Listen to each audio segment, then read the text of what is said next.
Hi, I'm excited today. We get a chance to introduce one of Life Coach Pilot's newest members, Tom Hedderich with Hallmark Home Mortgage. Tom, tell us about Hallmark. Well, Hallmark is a residential mortgage company, and we specialize in all things you would expect from a residential mortgage company. One thing sets us a little apart is we also offer the reverse mortgage. This is a retirement planning tool. It's an excellent tool when people are looking to buy their retirement home. Uh, we also do all manner of forward mortgages for purchase and for refinance. Well, Tom, I would say that I think a lot of people have heard about reverse mortgages, but they thought you had to take them out on the house you have and pull equity out. You're telling me you can buy another house? Well, that's absolutely correct. You can use the reverse mortgage for a refinance or for a purchase. It makes a wonderful tool to buy that retirement home. You can actually buy more retirement home by using a reverse mortgage. As people retire, they're not interested in payments. They're not interested in anything that drains their income. Income is king when you're retired. So most people will sell a house that they've raised the kids in, and then they use that money to go buy a home that better suits them for retirement. That's all well and good. You wind up with no mortgage payment. It's all well and good. However, you can augment that process by using the money you sell your house for as a down payment, and you can buy twice as much home for your retirement home by using the reverse mortgage. Another strategy might be that you sell a bigger home that you've raised the kids in. You use part of the money as a down payment on your next home, use the reverse mortgage for the balance, and you now have proceeds left over from the sale of your original home to put into your income earning assets. Thus, now you've made more income. Well, I've been doing some reading up on it, and you've taught me a lot about this reverse mortgage. And I will tell you, there's all kinds of things. I've heard that you could actually, as long as it's your primary residence, that's the reverse mortgage, you could take that proceeds that you had left over from the big house and buy a condo in Florida or something. Is that you know? I've facilitated that transaction. People make a reverse mortgage on their home here, which is their primary residence, and they use that money to buy a home in Florida. So then they have their Florida home free and clear. So this is really just a financial vehicle. It's not. It's not just. And what's. There's been people that are afraid of reverse mortgages, but if am I mistaken? Is it just an FHA loan, pretty much? It is the products we have in Indiana are FHA loans. There are other proprietary products, but they're rarely used in Indiana because they're designed for much larger homes. Think California, think Florida, think Arizona possibly. So in Indiana, we originate the HECM, which is a FHA reverse mortgage. Being an FHA product, as you might expect, it's very highly regulated. But at the end of the day, it's just a mortgage. The only thing that makes that mortgage different is you do not have a required payment to make on a reverse mortgage. So what happens if I get upside down and I have to sell my house or something? That's a very interesting question. As when you have a reverse mortgage, you can live in the property for the balance of your life as long as it is your primary residence. It's unlikely that you would ever get upside down in a reverse mortgage because you're borrowing more like 50 or 55% of value as opposed to 80 or 90% of value in a traditional loan. Of course, if you think about it, that makes sense. The balance on your reverse mortgage goes up over time, where on a forward mortgage, the balance goes down over time. But do not forget that with reverse mortgage, you go in with about a 50% equity position, and that equity position increases due to appreciation every year. So, oh yes, although the mortgage balance is increasing, your equity position is also increasing. So at the end of the day, if you have a reverse mortgage, you should still expect to have an equity position when it comes time to sell the property. So does the bank get that, or do I get that, or do my kids get that, or how does that work? Uh, the title to the property never changes. Excuse me, the equity remains yours. If you're no longer living, it becomes part of your estate. It goes however you have your estate set up, whatever your will says.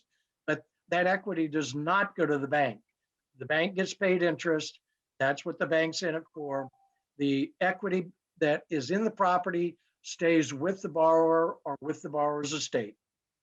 Well, And you in made a the comment to me. unlikely case that you would owe more than the value of the property, a reverse mortgage is a non-recourse transaction.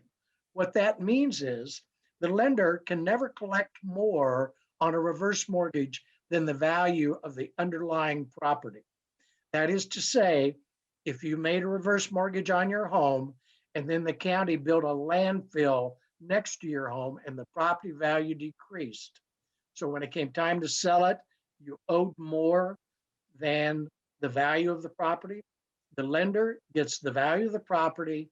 They go to FHA's insurance fund to apply for the deficiency there. It is a non-recourse transaction. Never will a deficiency fall on the borrower, the borrower's estate, or the heirs. Well, this really seems to have very little downside. So how does someone qualify for a reverse mortgage purchase? Well, qualifying for reverse mortgages is relatively easy, but it's the same sort of process. We look at income, we look at assets. It's just that the look is not as stringent as it is for a forward mortgage or even a home equity loan for that matter. The qualifications are, from income standpoint, are much more lenient. They are stricter probably for the property value. Think about it. The property value is what supports the transaction. So they're going to take a good look at that. Okay. Well, very good. So we've heard horror stories, okay, that, and so tell me what the myth is versus the reality. Well, I've heard a lot of horror stories too, but I always like to get under the surface a little bit to find out what really happened.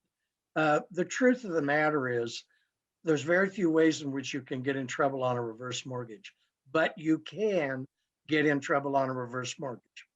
You must pay your taxes and your insurance, HOA dues, assessments, and keep the property maintained.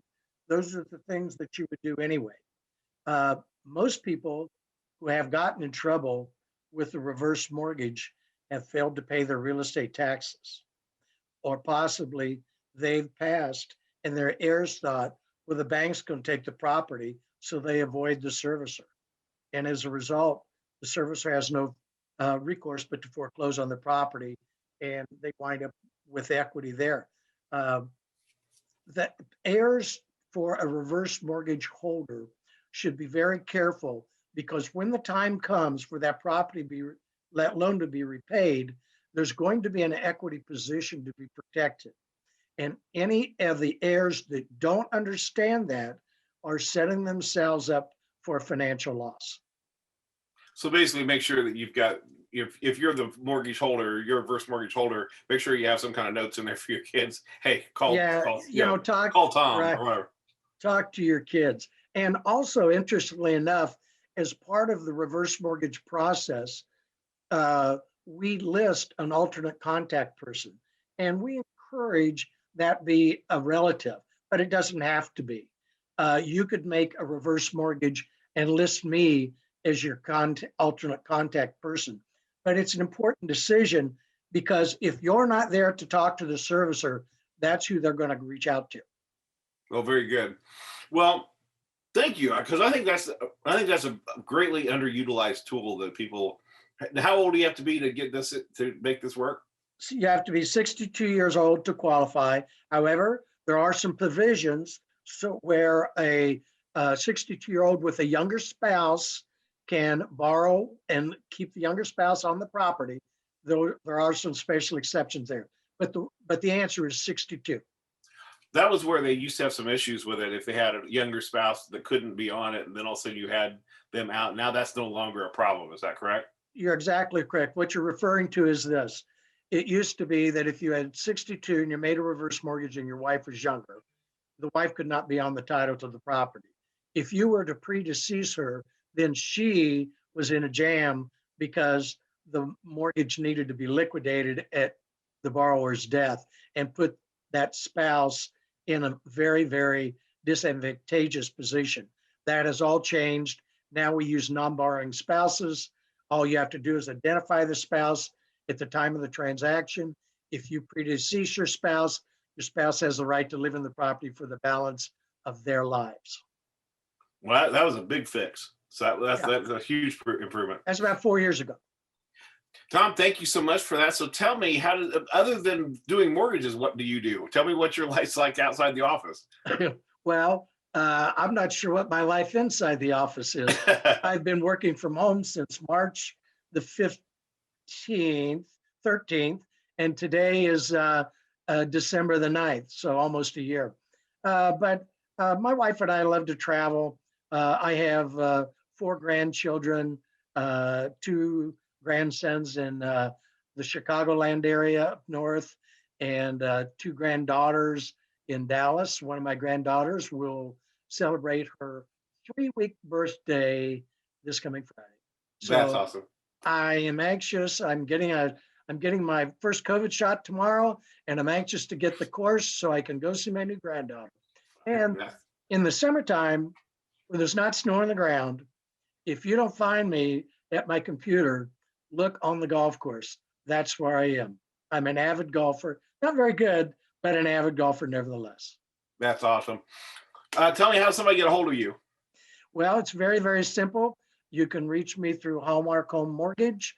My email address is my first initial last name at onehallmark.com. So that's T Hedderich, THEDDERICH at #1hallmark.com.